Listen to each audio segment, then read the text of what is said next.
Hello, everyone, and welcome back to Guns of Infinity. So, in the last episode, we made some big investments, and we also got a lot of money thanks to some of the actions from the previous game, Sabers of Infinity. We managed to capture that Antari Prince or whatever he was, or whatever. So, we got some money there, and we also invested that into a some arms investitures, if you will. So, hopefully, that will play out and pay out at some point in time, and we'll see how that goes. But right now, it seems like we're going to have a bit of a battle on our hands in this one. So let's see how things go. The next morning, Marion greets you with fresh news, an announcement from the Duke of Havenport's headquarters. In 6 days, the Duke of Havenport's army is to assault the walls of Kharangia. To serve as an advance party, His Grace requires volunteers for a small force to lead the first wave and secure the breach in the walls before the main force of the assault can arrive. A forlorn hope. As far as you can tell, given your knowledge of warfare, there is no role in any siege or battle quite as risky, quite as glorious, and quite as almost invariably fatal as that of a forlorn hope. The term itself refers to a small party of men, usually led by an officer, to fulfill their task of leading the assault on a fortified city. They must brave the brunt of the defensive fire from the walls, charge up to the breach, and then guard that precarious fingerhold in the face of assembled fury of the enemy's defenses.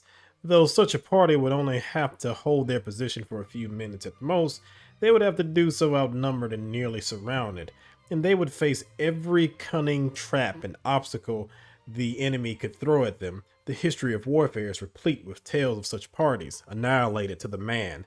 As a result of this, the Forlorn Hope itself is composed entirely of volunteers, and the rewards for prevailing as a part of such a force are commensurate with the risk.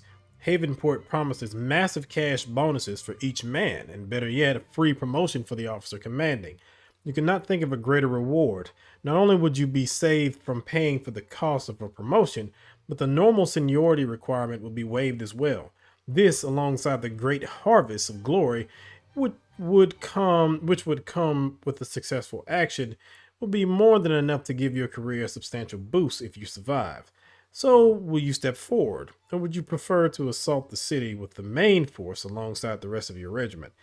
Um, so these next couple choices, I am going to kind of make some weird choices here, but that's because I've actually done this particular part before a couple times. So I am going to turn around and say glory calls to me, but I'm not going to join into this madness. Every time I've done it and I didn't have a high soldiering stat or a modded to hell file, it usually ends up with me dying very terribly, and then I have to go all the way back to the first game, which I like, by the way. But still, I don't want to do that this time around. So in this particular case, I do know how to do this particular part, but I'm also doing this slightly different than what I would normally do because I want to try and build up some goodwill later on. Hopefully I can. Anywho, I'll volunteer for the Forlorn Hope. Glory calls to me, of course. On second thought, how could you pass up such a chance? By definition, sieges are long and boring, awarding accolades only to dour artillerists and weak-eyed engineers for their prodigies of mere mathematics. The only part with any real glory comes at the end, the taking of the city by storm. How could you even think about denying yourself a chance at the most glorious part of that endeavor? With as much haste as you can muster, you put on your dress uniform, belt on your saber, and head for the Duke of Havenport's pavilion, intent upon seizing your next shot at glory. You step into the Duke of Havenport's command tent to find yourself before the sight of an argument between two nearly identical men. Both wear the burnt orange coats of the Lion Infantry. Both have the party-colored cloaks of the Kentari Highlanders draped over their shoulders, and both have officers' swords hanging from their belts. Recognition comes quickly. It is the Duke of Havenport and his younger brother, Lord Marcus. There seems to be a little brotherly love betwixt them at the moment. Do you doubt my ability, sir? Growls the younger man, his eyes glowering like coals beneath a mop of auburn hair. Or is it my bravery you question? I'm just as good a swordsman and shot as any man here. You know that better than any, brother. Damn your eagerness, sir, the Duke replies, his Kentari burr sharpened to icy steel. I have already turned away 3 eager lieutenants who had no idea what they were getting into, and I expected more prudence from a lieutenant colonel. I'll not have such a senior officer throw away his life to prove his courage. Then how am I to do it, brother? Lord Marcus replies, his voice rising in anger. I have not heard a single shot fired in anger in the 5 months I have been at war. You should know well enough that it is no fact worthy of boast for a man of Clan Havenport. The Highlanders will lead the main assault, the Duke replies, his tone soothing but his patience quite clearly wearing thin. There shall be plenty of opportunity to show your mettle then, at the head of our ancestral regiment. They shall require your leadership and example to inspire them, and it would be easier for you to provide those things alive than with your guts strewn across the bloody walls. Havenport's voice hardens once more. Your request to lead the Forlorn Hope is denied, Lieutenant Colonel, he declares, emphasizing his brother's rank, both too high and too low for the task at hand. I shall accept no further objection. Lord Marcus makes a disgusted grunt. I'll not fight you then, brother, he replies, veins bulging from the effort of keeping his frustration in check. Might I go, sir? The younger Kantari turns and leaves, almost before his elder brother can dismiss him. He all but pushes you aside as he makes his way out of the tent, defeated. So it's a little bit of brotherly fighting there. A silence fills the tent. The Duke is clearly lost in his own thoughts now. It would hardly be political. It would hardly be politic for you to interrupt. That rather simplifies the predicament, says a cold, even voice to your side. Wouldn't you say, Draken? You turn to find yourself face to face with Sir Caius de All Casarosta, so enthralled that you had been with the drama taking place before you that it seems you did not notice the death-born officer standing by your side. Yeah, I kind of want to have some goodwill with Casarosta. I feel like he's going to be useful to me at some point. So, let's see how he's been, shall we? Stop, Casarosta. Well enough, I suppose, the death-born captain replies, his expression one of aloof and complete disinterest. Keen had me scouring the forest for Antari partisans. Difficult going at first, but we're making more progress now that we have begun to fight like them. What do you mean by that, you ask? For a moment, you imagine Casarosa skulking through the woods like a common poacher with a squadron of 200, a ludicrous image, and probably completely at odds with his actual meaning. Casarosa smiles, that thin, cold smile of his. Perhaps some other time. I shall have a chance to show you in person. It's good to see you, Casarosta. Well, Sir Caius. Casarosta's expression does not change. I wish I could say the same, Draken, he answers, as detached as ever. How do you mean, sir? You reply, perhaps more forcefully than you had meant. Have I given some offense? You can think of no reason why Casarosta might be so cold towards you all of a sudden. After all, your relationship has been nothing but cordial at the very least for years now. Yet Casarosta shakes his head. You have not, sir. It is merely that you appear before me currently as something of an obstacle. The implication of the Deathborn's words become obvious in your mind. You seek to lead the Forlorn Hope, you reply.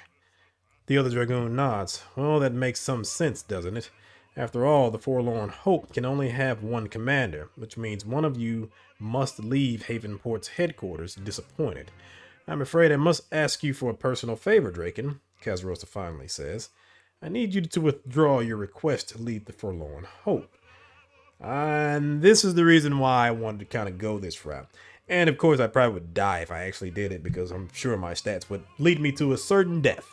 But, let's see. Let's ask some questions and see how certain things are going to go. I'm going to let him do it because, again, he's going to owe me a favor. Now, a pretty big favor, I'm sure. Why do you want command of the Forlorn Hope so badly? I have no other chance of advancement, Casarosa replies. Colonel Keene will not sell me his major's commission. He has stated so. Thus, I must obtain a promotion by a manner which bypasses him immediately. You nod at Casarosa's description of his sorry situation, one which you will never have to face. When you get your 3-year seniority, you have no doubt that Lieutenant Colonel Keene would be nothing less than pleased to sell you his old major's rank, so long as you've the funds to purchase it. After all, you are a man of proven valor, tested ability, and above all, you are a proper Bane blood of good family, something which allows you privilege and consideration which Kazarosa, for all his prodigies of soldiering, shall never achieve. Could I not convince Havenport to allow both of us to take part? Casarosta's eyebrows rises questioningly at your words.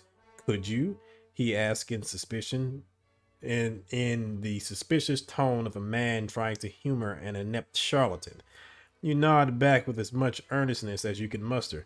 I could put you forward as second in command, and we have certainly worked well together in the past. Oh shit. For a moment, the Deathborn officer's eyes flicker first to you, then to the back of the huge tent where the Duke sits behind his desk. Finally, he nods. I suppose it must be worth an attempt. Ah, damn, I just wanted to ask questions. Oh, no. Oh, God. I didn't actually want it.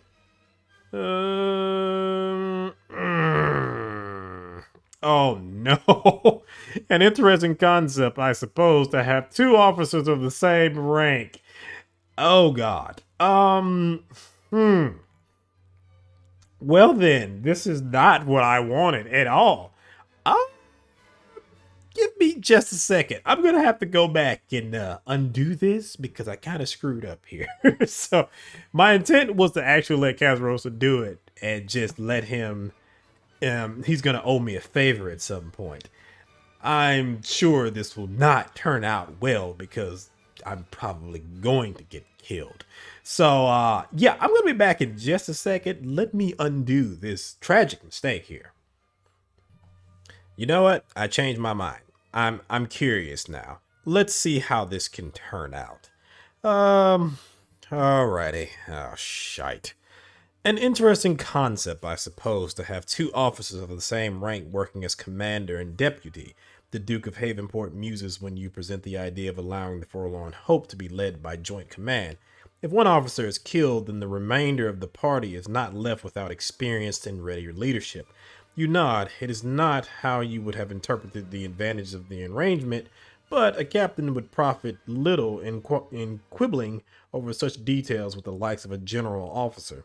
However, Havenport's eyes have fixed themselves on Casarosa's slim form, still waiting at the entrance to the pavilion. The man you have in mind to join you in command most would consider him unsuitable for the task. The Duke does not state specifically whether most includes him as well, but you doubt it would be safe to assume otherwise. Still, having committed yourself, you must press your point. I may vouch for Sir Caius's courage and competence, as might many of the officers and men who have the honor to serve as the king's dragoons. The very strongest terms would not be enough to stress how vital a man of his unique skills may be to the success of this enterprise.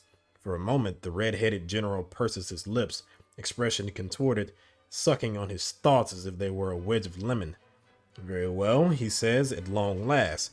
We shall only have one chance to take the city before the rains come, and I shall need every possible advantage if the Deathborn will serve as one.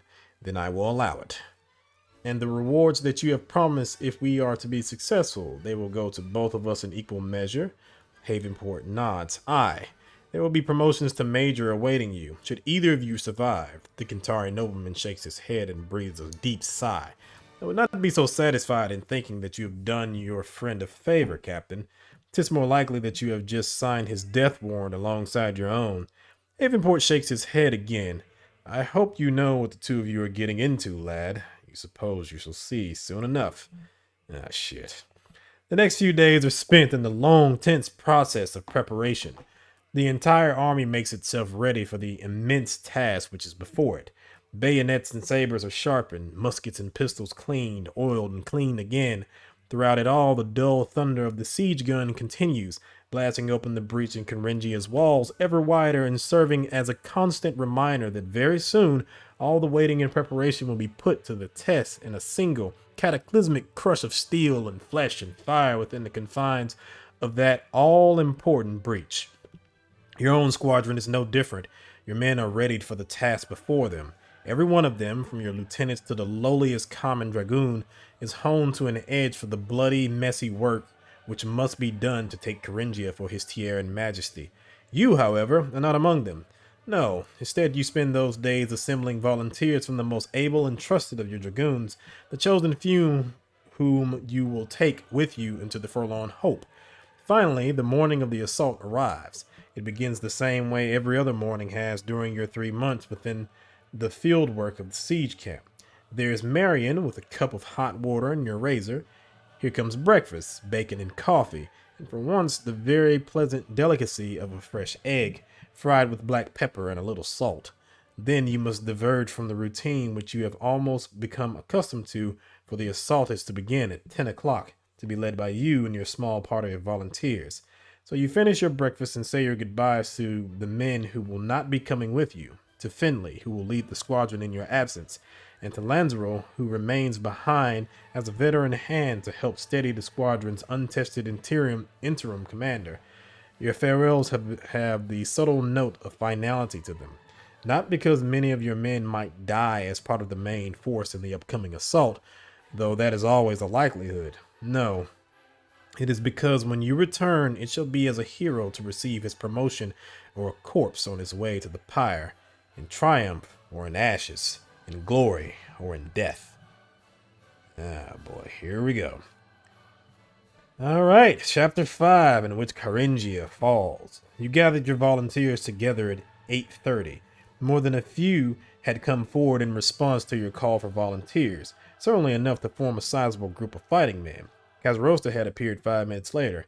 With him were his own contingent of dragoons, men from his own command, and almost mirrors of their commander, gaunt of face and hungry of expression, their lean figures coiled tight as steel springs, their eyes burning like hot coals lit by thoughts of blood and fire. Fighting men. No, killing men. At 8:50, you and your small party moved into position at the head of the assault trenches. Parties of sappers and scouting officers stepped aside as your determined little band made their way forward. Most gave you grim looks laden with equal parts approval of your bravery and pity for the ordeal before you.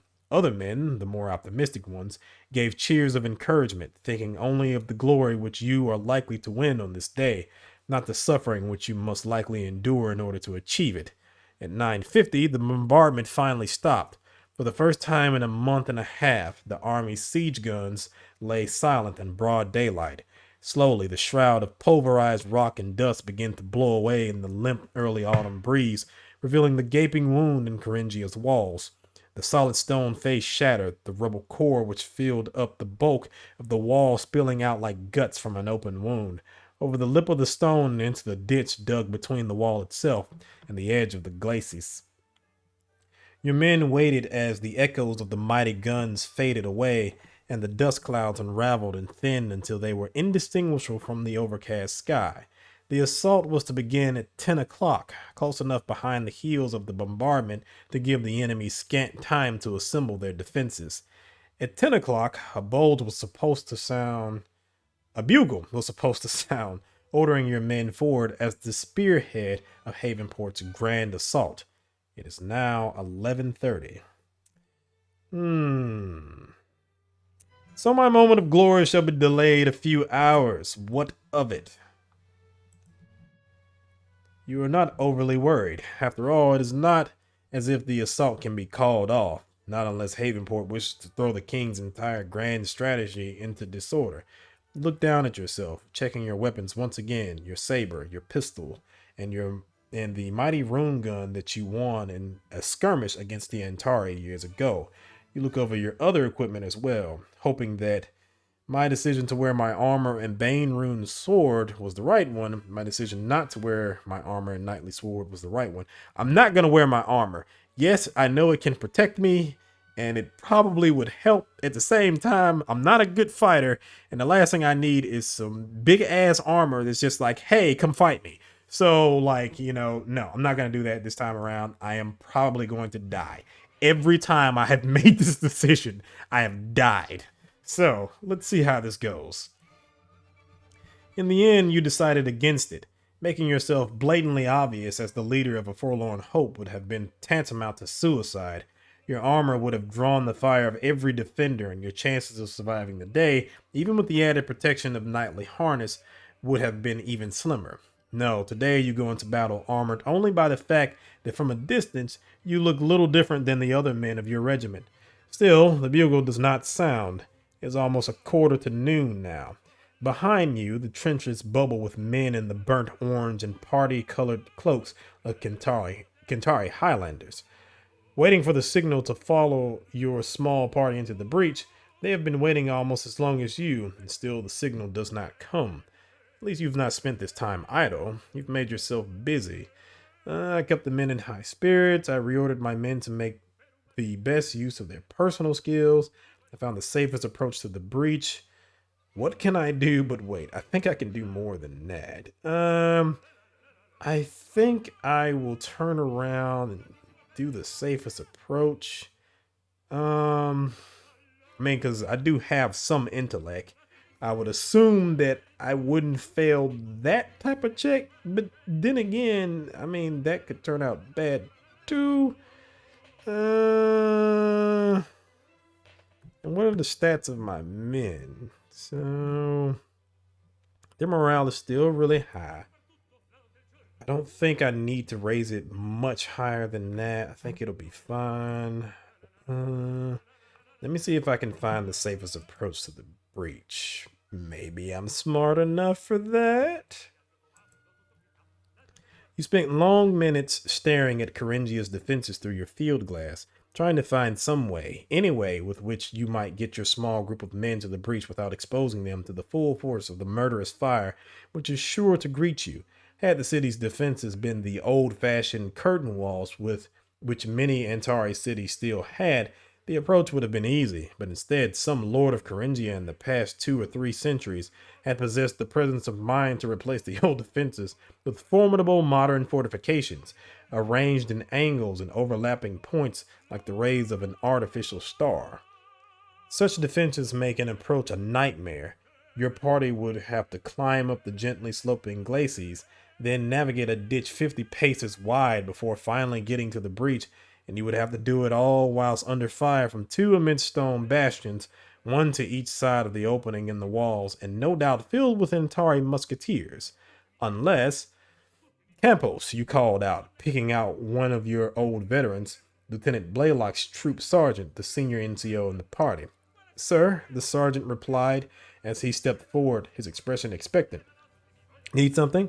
You pointed across the open ground to the imposing set of defenses before you. Tell me, Sergeant, if we were to cross the ditch at a point very close to one of the bastions, would it not be safer than doing so at the point directly before the breach? It'd be safer, you mean, if by safer you mean we'd only have 200 Antari in a position to shoot at us instead of 400, Campos replied. Every little bit matters. The sergeant shrugged. Well, then I guess it's safer, sir. Safer, but not safe, and certainly no guarantee of success. No, that shall be up to you.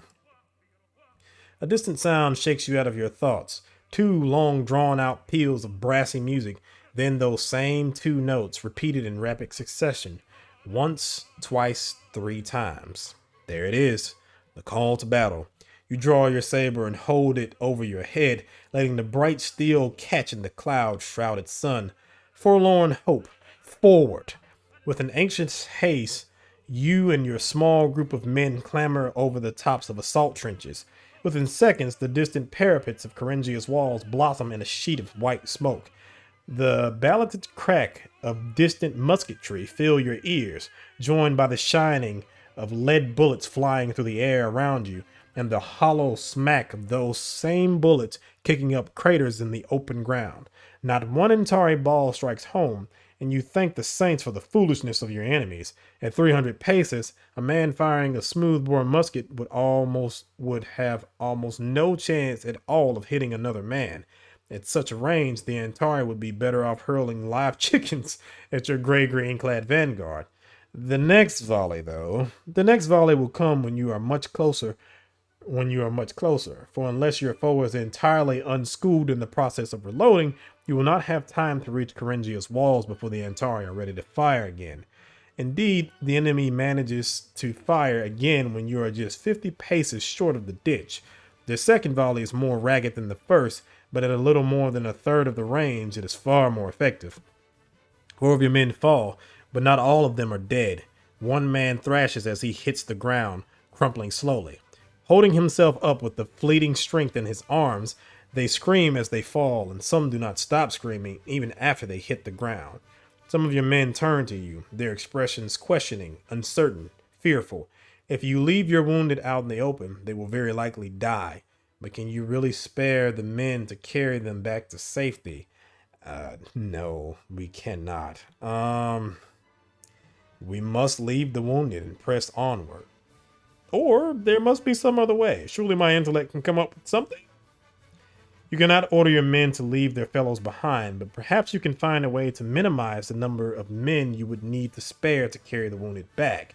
You quickly spot a pair of men falling to the rear, gathering around one of their fallen comrades. One of them looks up at you. He's still alive, sir. We can carry him back, the man blurts out. The stricken man moans in pain as his fellows begin to pick him up. Even with the two of them lifting together, they have a hard time of it, loaded down as they are with weapons and pack. There's no way to carry a wounded man, you snap. The edge in your voice quickly brings your dragoons to attention. You must improvise a stretcher for him like this.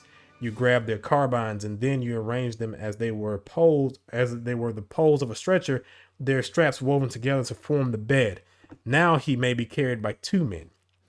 Working quickly, the 2 now disarmed dragoons lift their wounded comrades onto the makeshift stretcher.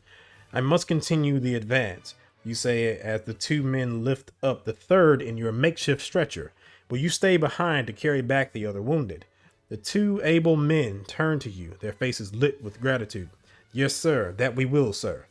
Good, carry on, you reply as you turn to catch up to the rest of the party, now almost at the edge of the glacis.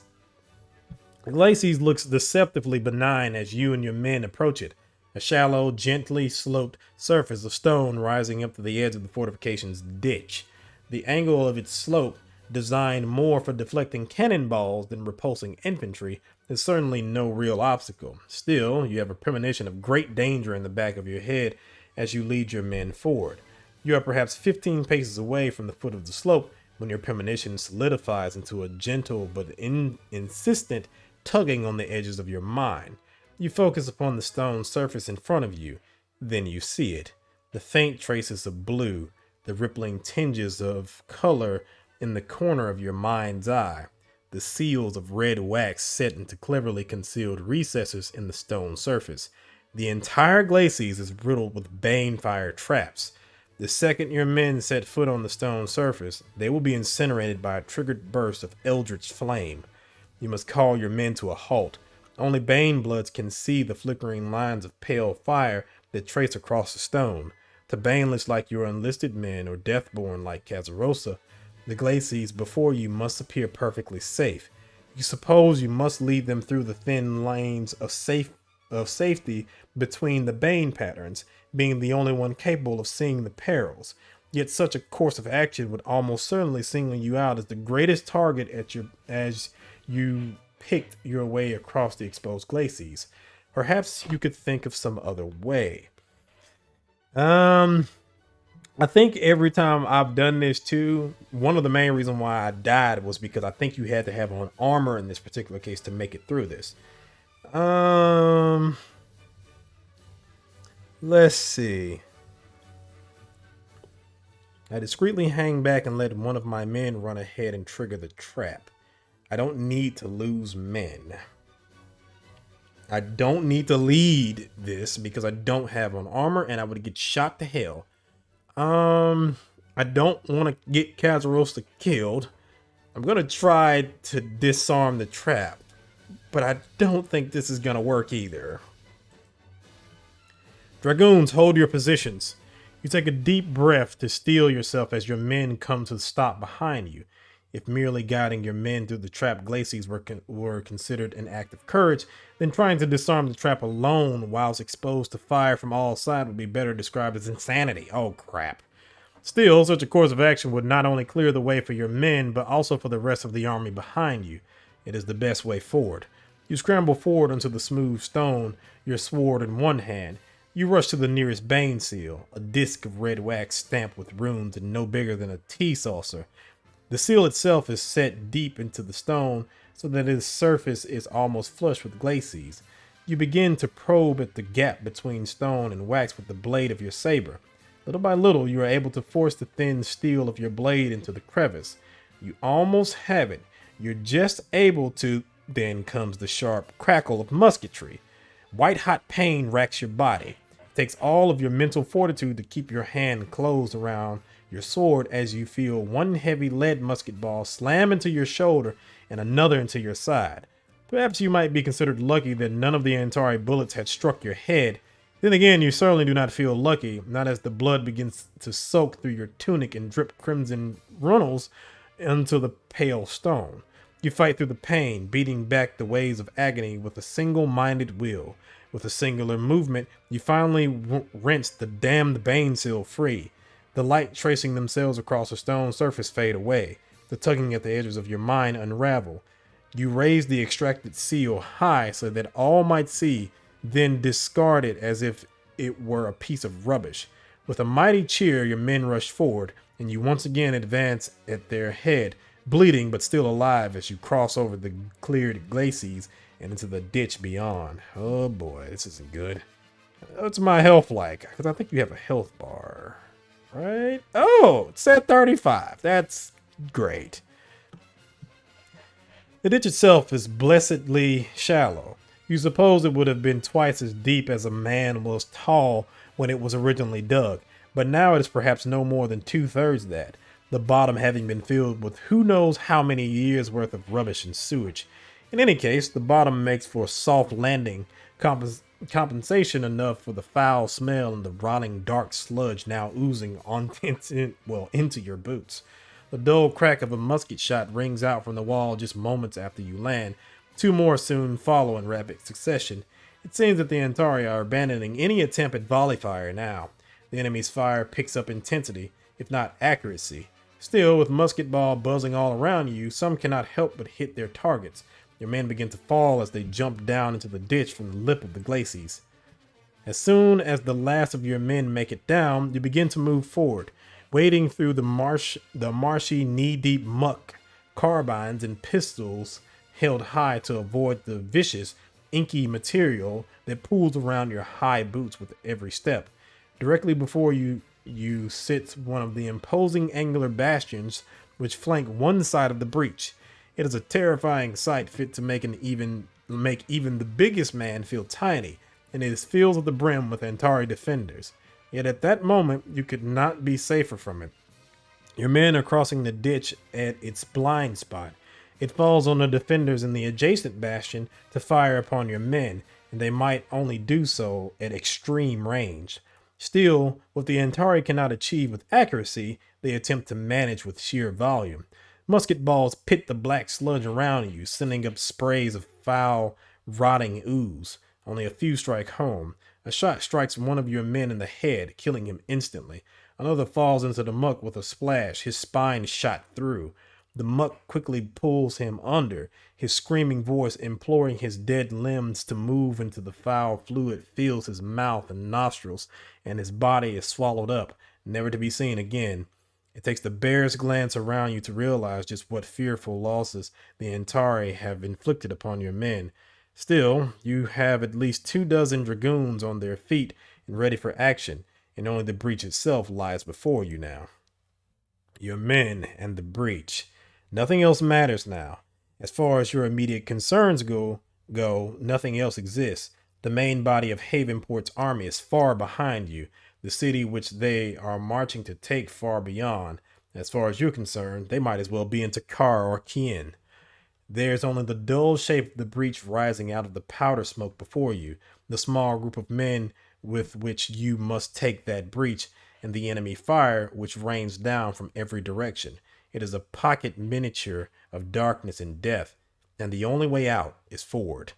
Dragoons, into the breach! The first of your men scramble up out of the ditch and onto the piles of rubble and broken stone. It is slow going, especially for men more suited to riding and marching than climbing. The shout of alarm rings out from the top of the walls. The Antari respond quickly. Dark figures scramble out of the shadows of the wall, some with swords and the clubbed ends of their muskets, others with bayonets. The first of your men reach the pit of the breach, only to be met by the readied weapons of determined defenders. They are cut down with barely a chance to defend themselves. The next few men fare a little better. They manage to regain their feet before they are swarmed by the enemy. As more of your men climb up, the tide turns. By the time you get there, the Antari are dead, as are 4 of your dragoons. Yet despite your losses, the men are cheering. And why would they not? The Antari have been beaten back. The breach is taken. Now all that matters is to... Suddenly, one of your men points dead ahead. Sir, what's that? You look past the man's finger to see an object resolving itself in the powder smoke. The outline is hazy, and its exact measure is obscured by clouds of smoke, but there is no mistaking that basic shape. A cannon, not 10 paces ahead, and just about to fire. Down, you shout, throwing yourself to the stones as the world around you is engulfed in light and fire. The world around you explodes in a cataclysmic eruption of flame and thunder. A storm of lead tears through your men, for the Antari are not firing round shot, but canister, a battalion worth of musket balls fired out in a narrow cone, perfect for butchering men at close range. At such a range, the spray of musket ball punches through your body as if it were brown paper. You might have survived 1 shot, or even 2, but you have the most dire misfortunes to be struck by 15. You are dead twice over before you even hit the ground. No officer in creation outranks a musket ball in flight. Old Takarian soldier's proverb. Would you like to restart your current chapter? So yeah, that's how things can pan out if you're not careful and you make bad decisions. So in that particular case, I think that's where I typically die. Again, if you have the armor, I think you can survive it. I think that's the only way you can survive it. So I don't think you can actually survive this battle without armor. I may be wrong, but I'm pretty sure you can't survive this battle without armor. I think you really have to have it in this case, which kind of puts you to other, in other situations later on that you might have to figure out. But I'm going to restart the chapter. I'm going to see where it puts me. If it puts me at the beginning of the chapter where I can make the decision to not do the Forlorn Hope, then I will do that. If it puts me in a situation where I have to go back through this, then I will go all the way back and I will try and get back to this point. So give me a second. So yeah, it put me back in the spot where I have to turn around and lead this charge. So I'm going to try it this time with armor and see how things fare out. So my decision to wear my armor and Bane rune sword was the right one. Let me see. All this other stuff is pretty much the same. Well, of course you did. You were, after all, going into an extremely dangerous situation where you would be shot at by who knows how many determined defenders. In fact, you cannot see how wearing armor impervious to musket fire from all but the closest range could do anything but help your chances of survival. I did not think about that, of course, that this was mentioned a couple times about how the armor is basically bulletproof. So there's that. But I don't know how the 15 shots are going to help. Is going to, not kill me, but still, we'll see. Okay. Don't know. Let's see. Let's say I found the safest approach to the breach. I don't know how many men that will save. Sure, let's go with that. We'll go with the same choices as before. Let me see. I'm gonna still go with the same choices. Okay. There's that. And I guess I'll do this. I do have my armor. So I wonder if I try to lead the rest of the party through. Well, yeah, because I mean, that still doesn't fix the whole situation with the rest of the army. So let me disarm the trap. And the armor should help me in this case. Dragoons, hold your position. You take a deep breath to steel yourself as your men come to stop behind you. That's pretty much the same. Let's see. The seal itself is. Let me see. You hear the crack of musketry in the distance. Thankfully, none get through the gaps in your armor. Such lucky shots are rare, though not unheard of.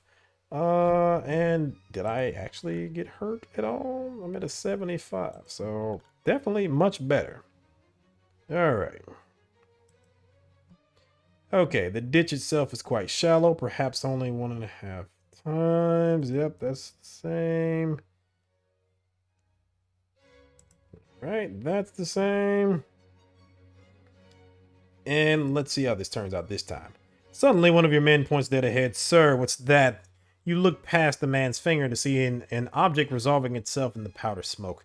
The outline is hazy and its exact measure is obscured by the clouds of smoke, but there is no mistaking that basic shape. A cannon, not 10 paces ahead, and just about to fire. Down. You make a colossal racket as you dive for the ground. Greaves, sabatons, falls, tassets, all clattering together with all the noise of an exploding pewter shop, but it's nothing compared to what comes next.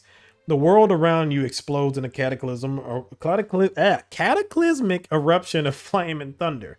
A storm of lead tears through your men, for the Antari are not firing round shot, but a canister, a battalion's worth of musket balls fired out in a narrow cone, perfect for butchering men at close range. Your armor rattles and rings as the musket balls strike it. Most bounce off, but there are bare few that strike at just the right angle to punch through. For at this close range, even bane-hardened plate is not impervious to such weaponry. Pain explodes through your body as it's pierced by 3 musket balls at once and bruised by half a dozen more. It is when you pick yourself up off the ground, your ears still ringing, that you realize how fortunate you were to be wearing your armor, for your men have no such protection, and those who were caught standing in the path of the Antari killing gun are dead to a man. Some are all but vaporized, ripped apart by a dozen or more musket balls. Others leave more recognizable corpses, if only by the shreds of gray-green still covering their tortured carcasses. Those of your men still alive quickly take cover, their faces grim-set. The enemy gun has shocked them, but they are not broken, for they cry out not in fear but defiance as they go to ground. Kazarosa and the survivors of his contingent clear out the cannon's line of fire as well, though the scarred officer's angular features are far more composed than those of your men and the men around him. In the smoke field beyond, you see the Antari begin the process of sponging out and reloading the gun. Before long, it shall be ready to fire again, to meet any renewed attack with yet more flame and death. Before anything else, the gun must be taken out of action. How will you do it? Let me see. I can rally my men and rush the gun before they reload. Nope. I'll go forward and personally vanquish the enemy gun crew in close fighting. Nope. I'll try to kill the enemy gunners with my pistols from a distance. My soldiering is not that good, I think. Kazros and his men can take care of that cannon. I think I'm going to have to leave it to Kazros and his men. Because my soldiering's a 49. Probably shouldn't try that. Wonder what happened to that fancy gun I had. Probably don't have it anymore. Kazros, you do the deed. Sir Caius, you call out. I was wondering if you might do us the honor of dealing with that cannon. Kazrosa does not turn towards you or nod or give any indication that he has heard you. Instead, he simply stands up and draws his saber with a single smooth action. Steadily, the death-born officer advances across the broken rubble as if he had been crossing a ballroom. His men form up behind him, but at a distance, their carbines held at the ready. They are not needed. The shapes of the Antari stiffen and brandish weapons as the Deathborn continues his implacable advance towards them, but to no avail. Kazarosta's shadowed form launches into motion. With a single fluid lunge, he puts his blade through the outline of one foe, then another falls, then another. It only takes the space of a moment for the scarred dragoon officer to kill 3 men and put the 2 still breathing to flight. The men that he had brought with him do not cheer, and you suspect you know why. They've seen him do this sort of thing before. The rest of your men are not so restrained. They give a ragged huzzah before moving forward. You hope that your men's joy is not premature. You've merely taken the breach. Now you shall have to hold it. You barely get a moment's peace before the counterattack comes, a wave of new figures emerging from the smoke. These men carry muskets and swords, no half-trained gun crews. No half-trained gun crews these, but proper soldiers. Even from this distance, it is clear that they outnumber you. There are at least 5 or 6 dozen of them coming out of the smoke, shouting their battle cries as they charge the breach you have but just taken. At least you shall not have to hold them for long, for behind you comes a more welcome sound, the pipes of the Kentari Highlanders. They must be at the glacis by now, and in a few minutes at most, they shall be at your back, fresh and bloodthirsty, in numbers which the Antari could not stand against. Until then, you must hold the breach with your dozen or so dragoons, and you've precious little time to figure out how to do it, for the first of the enemy are not but a few dozen paces away. What are your orders? Oh, shite. We have to pull back to more defensible positions immediately. We must stand and fight where we are. We countercharge. It's the last thing they'll expect. I'm dying here. I don't know if I can actually pull that off.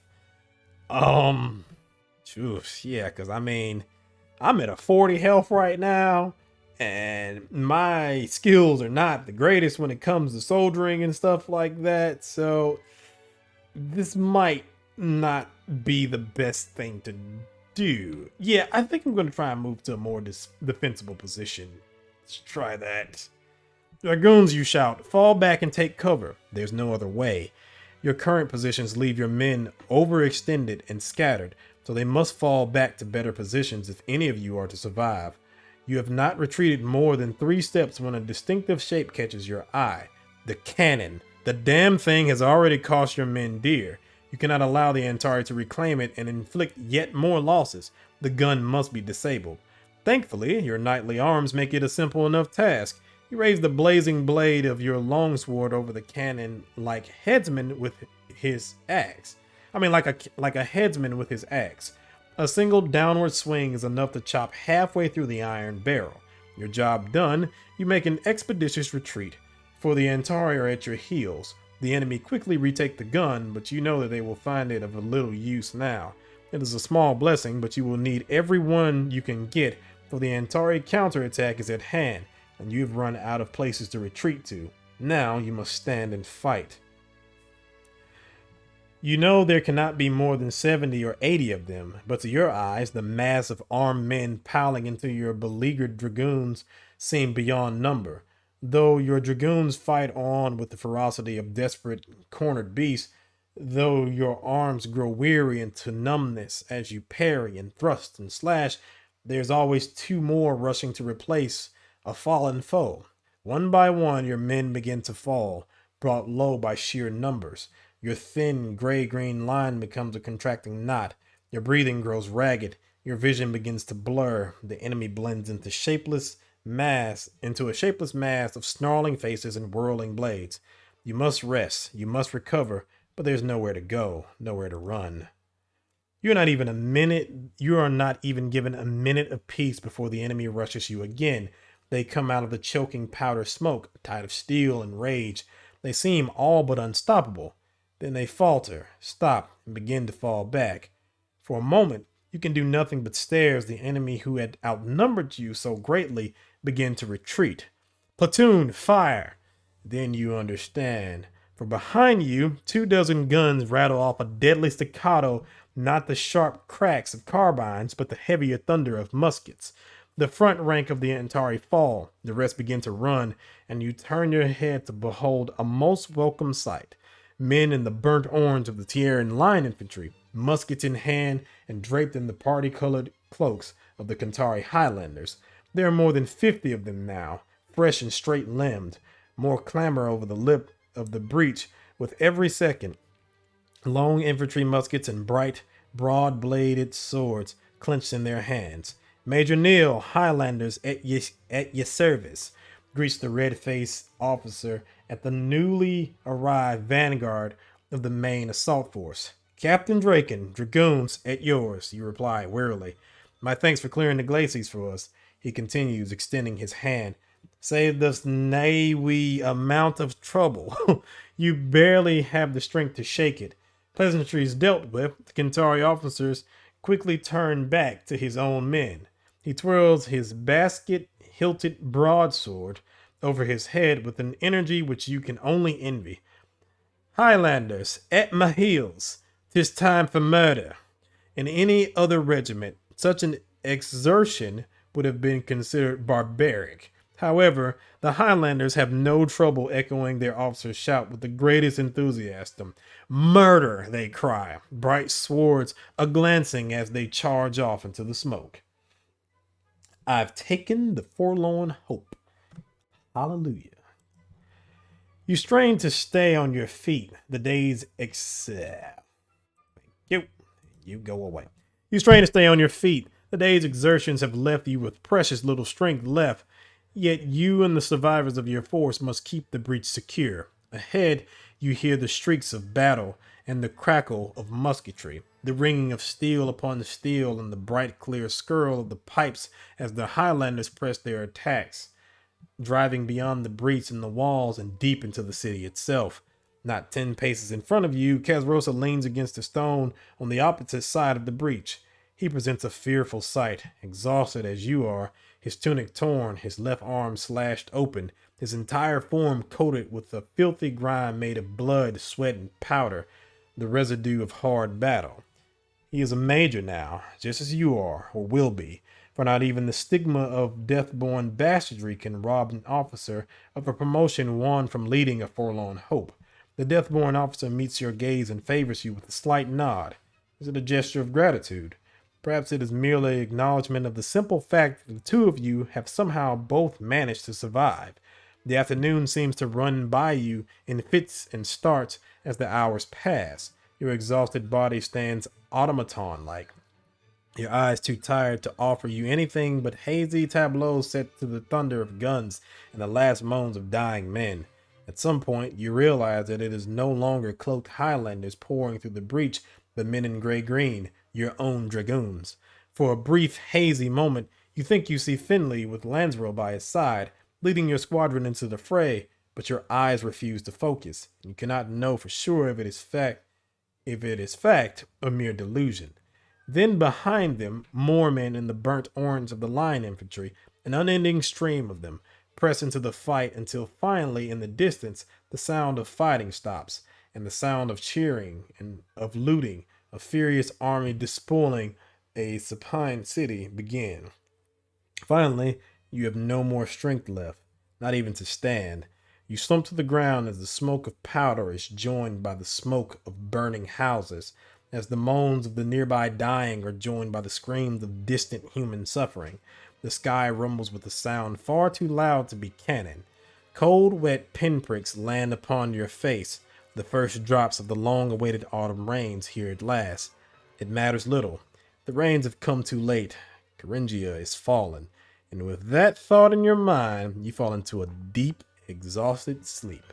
I have had this game for 5 years, and I have never turned around and been able to pull that off. I've had this game for years, and I've never been able to pull this off in this particular situation. Every other time I think I've done this, I never did the Forlorn Hope. So wow.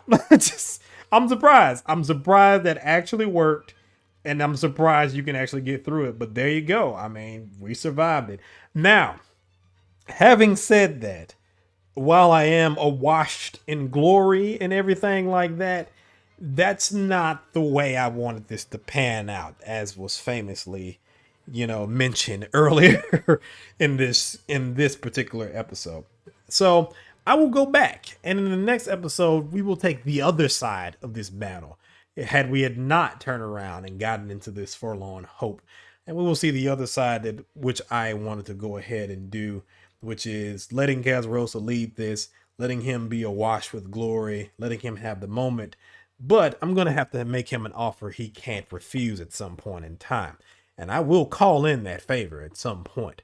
So, anywho, that's going to be it for this episode. If you like the video, like the video.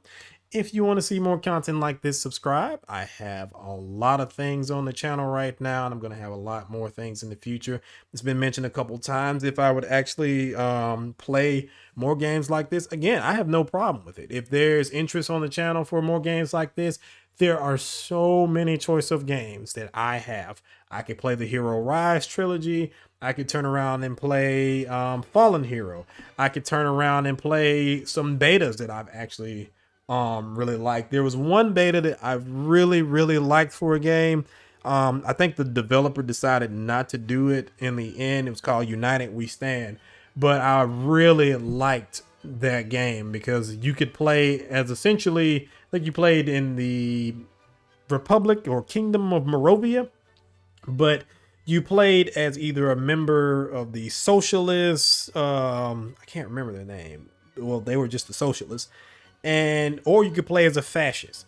But it was really interesting because there were plans for that game to turn around and have many different sides and things like that. It was the first game that I had played in a long time, or played period, that lets you actually play as a socialist or a fascist or anything like that. And it was a choice of game.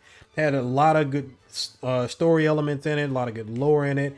But I think the developer was uncomfortable with certain depictions and what that would kind of lead and what that would kind of imply and things like that.